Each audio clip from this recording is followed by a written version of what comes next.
Olá! Hoje a gente vai falar de aprendizagem baseada em equipes.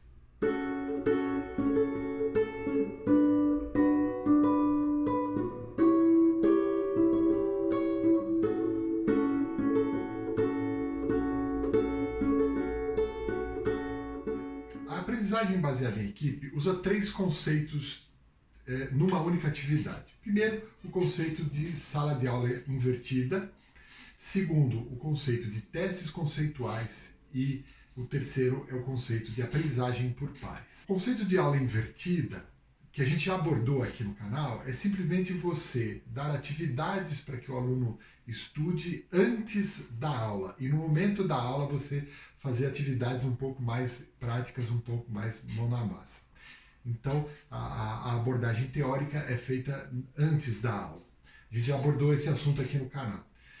A ideia do teste conceitual, que foi elaborada pelo professor Eric Mazur, significa você propor ao aluno questões e testes de maneira que ele seja obrigado a contextualizar o aprendizado dele. Não simplesmente repetir uma definição, aplicar uma fórmula, mas sim uma situação em que ele tenha que interpretar aquele conceito para aplicar numa situação.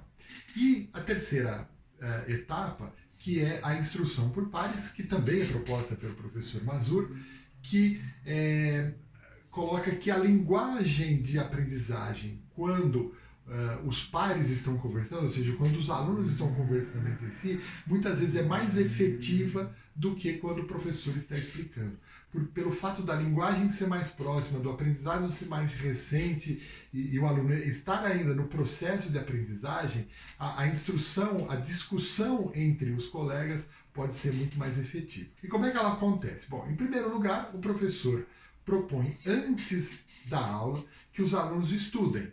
Ou isso pode acontecer através de um vídeo, através de um texto, através de um podcast, enfim. O aluno ele vai entrar em contato com o conceito, com a teoria antes do momento presencial da aula. Ele vai ficar na casa dele antes da aula, ele vai estudar na hora que ele quiser. Quando ele chega antes de começar a aula, ele vai passar por um teste conceitual.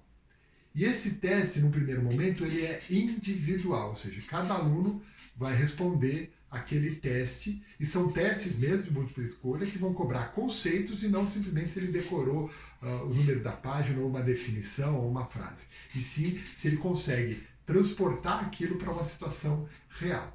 Então ele vai fazer aquele teste, entregar aquele teste, e em seguida ele vai, em grupos de 2 alunos ou 3 alunos, ou seja, em grupos reduzidos, ele vai responder novamente o mesmo teste. Os alunos vão confrontar as respostas um do outro para discutir aonde que está a resposta correta, a alternativa correta. E é nesse momento que acontece mais uma etapa do aprendizado. A primeira etapa do aprendizado acontece em casa, o aluno estudando. A segunda etapa do aprendizado acontece nessa troca entre os alunos, ou seja, eles vão poder oficialmente colar um do outro, se bem que eles já entregaram o primeiro teste. E aí a nota, o professor pode arranjar da maneira que ele achar melhor, mas vamos dizer assim, tradicionalmente a nota daquela atividade ela é computada. 70% da nota é a nota que ele tirou individualmente e os outros 30% é a nota que aquele grupo tirou após a discussão. Então, essa responsabilidade maior na nota individual meio que é para forçar para que o aluno estude, se concentre para onde vai a maior parte do valor.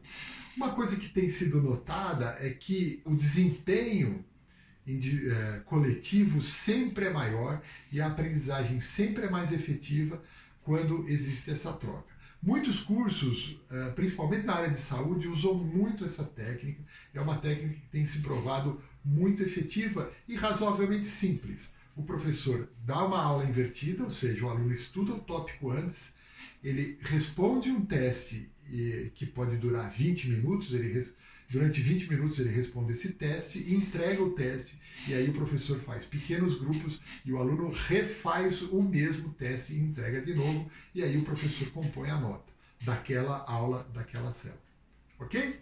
Se você gostou, não esquece de clicar o curtir aqui embaixo, se inscrever no canal e compartilhar esse vídeo com os colegas. O conteúdo desse vídeo foi apresentado de forma genérica e simplificada. Indicações bibliográficas podem ser encontradas na descrição do vídeo.